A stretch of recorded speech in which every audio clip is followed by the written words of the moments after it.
Estamos en el último bloque de Pulso Político aquí en TC Televisión, analizando pregunta a pregunta lo que ha planteado el Ejecutivo para llevarlo a consulta popular previo al pronunciamiento de la Corte Constitucional. Nos quedan 19.5 minutos, señores. Les ruego precisión en sus respuestas. Dejé planteado la pregunta número 3, que tiene que ver con el tema de los medios de comunicación y con el sistema financiero. Doctor Medina, Vicente Peralta, Miguel Carvajal, minuto y medio cada uno. Ciertamente que el tiempo es un tirano.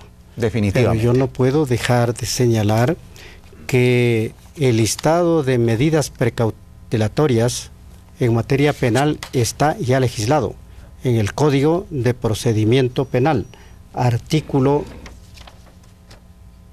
160. Ahí está ya. En segundo lugar, que el sistema de ponderación que es propio de esta corriente neoconstitucionalista opera cuando está un derecho frente a otro derecho. Pero aquí de lo que se está tratando es de que lamentablemente frente a las limitaciones constitucionales se está afectando derechos que ya están consagrados en la Constitución. Hecha esa aclaración, la pregunta 3. Yo creo que el tema de la comunicación es la proyección de lo que ya contemplaron en la Constitución de Montecristi. Es decir, ya está aquí. Está ahí en lo que toca a los medios de comunicación social. Y se quiere ahora pues ampliar a las empresas financieras con el mismo tratamiento. Yo creo que ese tema puede solventarse por vía legislativa, con el análisis correspondiente. Por eso es que creo que hay asuntos en esta consulta que pudieron tener la vía de la Asamblea Nacional para ir solventándolos, porque hay temas que merecen especial análisis. Gracias, doctor Medina. Vicente Peralta, si ya está en la Constitución y establece la ley desde hace tiempo que el sistema financiero no puede tener acciones, etcétera, etcétera, ¿por qué incluirlo en la consulta? Lo que ocurre es que aquí hay que efectivamente ponderar la responsabilidad social respecto de las empresas de comunicación.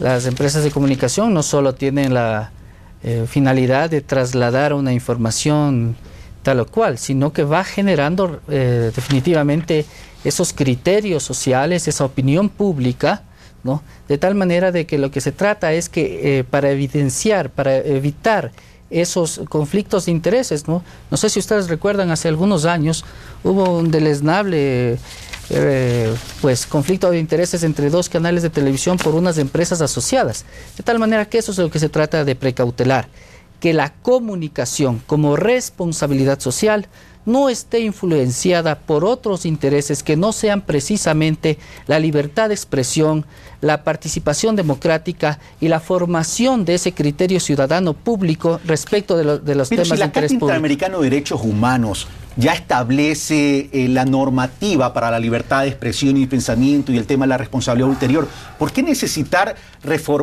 plantear esto en una consulta popular cuando ya el pueblo ecuatoriano ya se ha pronunciado y está establecido no solo en las leyes, sino en la propia Constitución? Sí, pero está establecido respecto de las instituciones financieras. Lo que se está diciendo ahora es que las organizaciones que se dedican a la comunicación social solo se dediquen a la comunicación social. Gracias, Vicente Peralta. Hay partes del sector de la producción que dice que esto sería atentar a la democratización de la inversión y del aparato productivo y del sector privado. Miguel Carvajal. Mire, yo concuerdo con el hecho de que aquí hay que separar la comunicación como un bien social. La comunicación tiene que tener un tratamiento especial, no solamente la inversión para la ganancia. La comunicación es un bien social, y es importante que ese bien social no tenga interferencias de otro tipo de intereses que son los que además han estado interfiriendo en nuestro país, de intereses que están además conectados, vinculados a poderes económicos, a poderes financieros, y que llevó lo que hacía hace un momento alusión Vicente, a ese conflicto viejo entre TC Televisión cuando estaba en manos de los Isaías y Teleamazonas, cuando estaba en manos, no sé si seguirá en manos del señor Egas, ¿no? Es decir, ventilar conflictos económicos, ventilar o usar la comunicación como instrumento para desarrollar capacidades de poder económico, nos parece que hay que zanjarlo. Y me parece que esto ratifica una norma que está en la Constitución. Es decir, proteger la comunicación como bien social y tratar de protegernos sobre los intereses colusorios.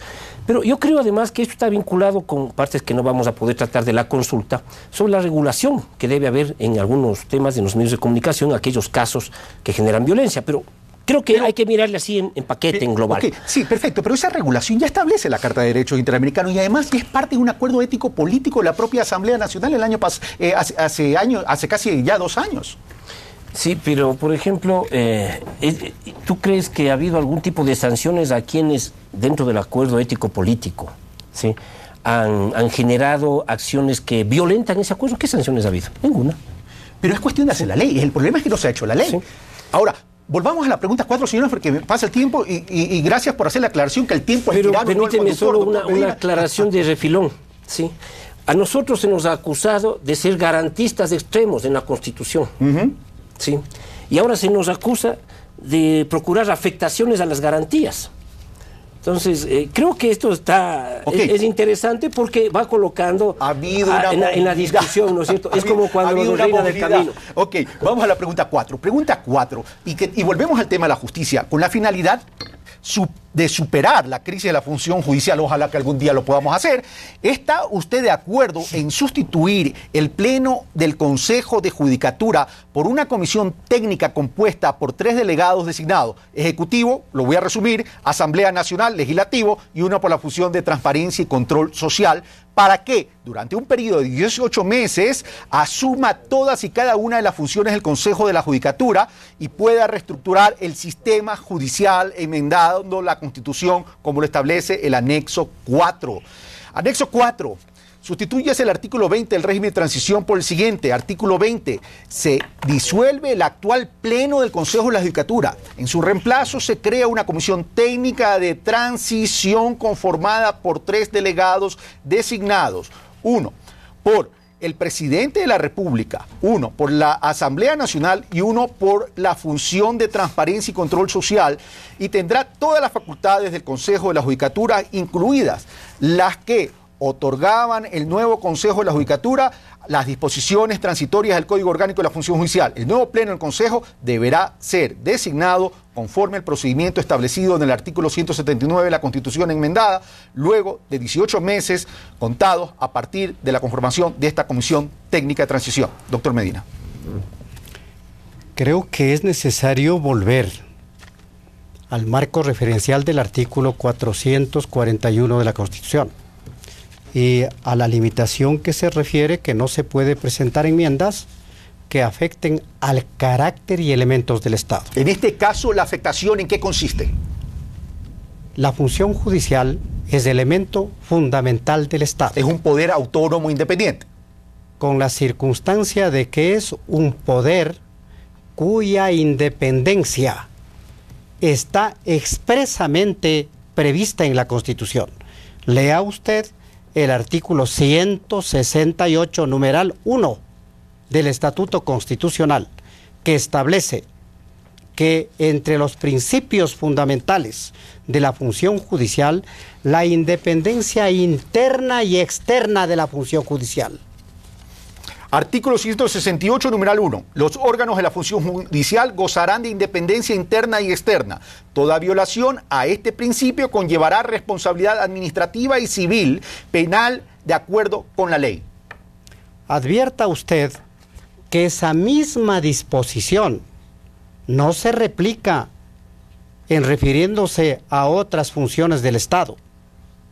Es la que determina el carácter de la función judicial, cuyo principio rector es la independencia, autonomía en el orden interno, independencia en el orden externo respecto de otras funciones del Estado y de otros poderes. Ahora, el reestructurar el sistema judicial para que sea más eficiente, transparente, que garantice justicia y no impunidad, ¿es atentar contra la independencia y la autonomía? La propia Constitución establece un procedimiento para reestructurar la función judicial que ya se lo ha venido implementando. Gracias, ya se lo ha venido implementando. Medina. Vicente Peralta tiene la oportunidad.